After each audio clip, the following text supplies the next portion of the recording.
क्या सावरकर और श्यामा प्रकाश मुखर्जी ने जिन्ना को जिंदा किया जब उनकी राजनीतिक हैसियत कांग्रेस ने खत्म कर दी थी? क्या ये इतिहास का अंग नहीं है? जिन्ना और जिन्नावाद को पैदा किसने किया? जिन्ना को पाला किसने, पोसा किसने, आधिकारिक दर्जा किया दिया किसने? और पंडित जवाहरलाल नेहरू के जिन पत्रों को लेकर जिन्ना गए और जिन पत्रों के आधार पर ब्लैकमेल किया और जिन पत्रों के आधार पर आपने विभाजन की शर्तों को स्वीकार लिया, क्या उन पर हम बात करने बैठ जाएं क्या? और इसके कारण क्या जिन्ना की आप आराधना करने लगेंगे? आज बिल्कुल अगर हिंदू महासभा ने फजलुल हक की सरकार में, चूंकि वो अलायंस गवर्नमेंट थी, कोई मुस्लिम लीग की सरकार नहीं थी, फजलुल हक की सरकार, और उसमें वो शामिल हो गया, इसलिए आप जिन्ना की जो है तस्वीर लगाकर उसकी आराधना करेंगे कांग्रेसियों को।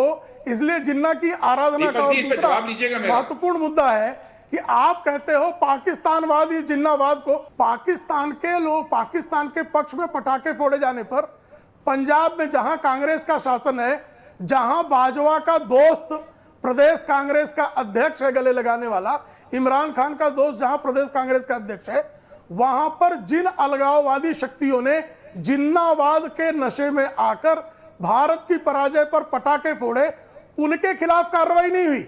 जिन उत्तर प्रदेश और बिहार के मूल निवासी छात्रों ने उनका विरोध किया, उनको आप सस्पेंड कर देते हैं। यानी आप जो है, आपकी सरकार पाकिस्तान के जिन्नावाद की चाटुकारिता के लिए अपने आप को मजबूर मानती है। क्या है वोट बैंक की ऐसी मजबूरी कि आप जो भारत के समर्थन में बात करें उसको सस्पेंड कर दिया जाए विश्वविद्यालय से? गुरदीप सप्पल जी, एक क्विक जवाब 30 सेकंड का मुझे विवेक श्रीवास्तव और संगीत रागी जी के पास जाना है। गुरदीप सप्पल जी, ये बात भटिंडा में हुई है, वहां पर कुछ छात्रों को निकाला गया इसलिए क्योंकि वो उन छात्रों का विरोध कर रहे थे जिन्होंने पाकिस्तान की जीत पर खुशियां मनाई। दीपक जी, पहले इतिहास को दुरुस्त कर दूं कि जिन्ना को पैदा किसने किया। जिन्ना 1937 में मुस्लिम लीग के अध्यक्ष बने थे और 1937 में चुनाव हारे, और उनके नहीं, मैं इतिहास पे नहीं जा रहा हूं, मैं भटिंडा वाली बात पर जवाब दे दीजिए। इतिहास पर मैं फिर चला जाऊंगा। संगीत रागी जी है इतिहास बताने के लिए। दीपक जी, इस बात का जवाब जरूरी है क्योंकि क्यों सावरकर ने यह बोला कि जिन्ना की टू नेशन थ्योरी से मेरा कोई झगड़ा नहीं है, मैं स्वयं में एक हिंदू राष्ट्र हूं और ये ऐतिहासिक तथ्य है कि हिंदू और मुस्लिम दो राष्ट्र हैं। क्यों गोलवलकर ने बोला टू नेशन थ्योरी में? नहीं, आप इस बात को क्यों नकार रहे हैं? आपने जिन्ना को क्यों खड़ा किया? मुझे ये बताइए, क्यों ये बोला? पंजाब में आज आप जो है जिन्नावाद की शरण क्यों हुई है बताइए? नहीं, पहले आज की बात कर लेते हैं ना गुरदीप सप्पल जी। आज की यानी भटिंडा में जिन छात्रों को निकाला गया उनकी बात कर लेते हैं ना।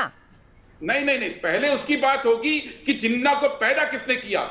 पैदा किया सावरकर ने टू नेशन थ्योरी देके, जिसको जिन्ना ने रिपीट किया और सावरकर की सरकार में प्रस्ताव पारित किया। मोतीलाल नेहरू का मित्र था वो, पंडित मोतीलाल नेहरू, जो जवाहरलाल नेहरू के पिताश्री हुआ करते थे। मित्र तो धोखेबाज बहुत होते हैं, आपके भी बहुत धोखेबाज मित्र हुए। इतिहास का तथ्य है। नहीं है सवाल, वो मोतीलाल नेहरू और कांग्रेस का सदस्य था वो, नहीं कांग्रेस का पदाधिकारी था। ठीक है, एक करके प्रेम शुक्ला जी, गुरदीप सप्पल जी, एक करके प्रोफेसर संगीत रागी, इतिहास का विषय मैं सीधे आपको लेकर आता हूं। क्या सावरकर ने जिन्ना को पैदा किया? के बोलने से पहले दीपक जी, इनको ये गुरदीप जी, आपने पूरा वक्त लिया, दूसरे लोगों के पास भी जाना, विवेक जी के पास भी जाना। संगीत रागी जी, दीपक जी, मैं फिर आ जाऊंगा आपके पास, वक्त है हमारे पास। महासभा खड़ी थी। दीपक जी देखिए, कांग्रेस के जवाहरलाल नेहरू जी का एक पत्र है जो उन्होंने गांधी जी को लिखा। ये 46 का पत्र रहा है, जिसमें उन्होंने कहा कि जिन्ना के जो मांगे हैं वो सुरसा की तरह है। तो ये सुरसा बढ़ा करके किसने किया था? ये सुरसा तो कांग्रेस की ही देन थी ना, किसी और की तो देन थी नहीं। विभाजन के दस्तावेज पर हस्ताक्षर तो हिंदू महासभा ने तो नहीं किया था ना। विभाजन के इस दस्तावेज पर तो कांग्रेस पार्टी ने हस्ताक्षर किया था। देखिए, एक बात समझ लीजिए, जिन्ना को और कांग्रेस की मुस्लिम लीग को कॉन्स्टिट्यूएंट असेंबली डिबेट्स के अंदर भारत विभाजन के जिम्मेदार से मुक्ति दिलाने वाला कौन व्यक्ति था? पंडित जवाहरलाल नेहरू थे। उन्हें जब इसी कांग्रेस पार्टी को बाद में केरल के अंदर मुस्लिम लीग से समझौता करना पड़ा, तो क्या पंडित नेहरू के विचार थे कि ये वो मुस्लिम लीग नहीं है जिसने भारत का विभाजन कराया? और ये कौन मुस्लिम लीग थी? जिसकी अंतिम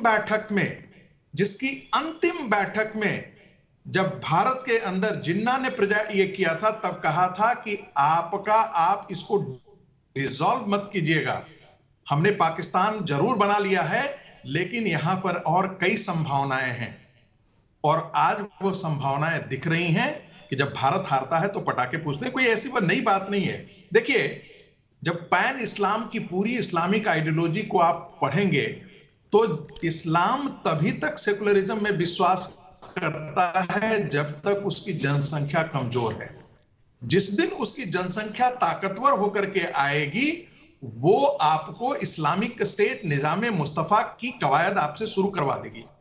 उत्तर प्रदेश के अंदर, भारत के अंदर विभाजन के पश्चात 1.5 दशक तक ये सारे प्रश्न नहीं थे, लेकिन जैसे जैसे मुसलमानों की जनसंख्या इस देश में बढ़ती गई, विभाजन के पहले के सारे विमर्श आकर के खड़े हो गए।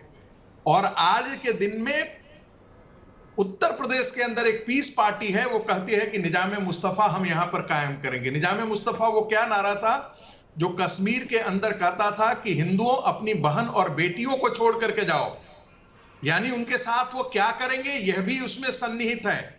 तुम अपनी बहन और बेटियों को साथ छोड़ करके जाओ, हमें यहां पर निजाम मुस्तफा बोलना पड़ेगा। रागी जी सुन लीजिए, बीच में मत बोलिए, बीच में मत बोलिए, थोड़ा सा सुन लीजिए। नहीं सुनेंगे, सुन लीजिए। कांग्रेस और नेहरू के पाप ने देश में सांस्कृतिक जड़ों से काट दिया है। और आज के दिन में आप हिम्मत देखिए, आप जरा हिम्मत देखिए कि समाजवादी पार्टी का एक नेता कहता है कि तालिबान के प्रशंसा के गीत गाए जाते हैं।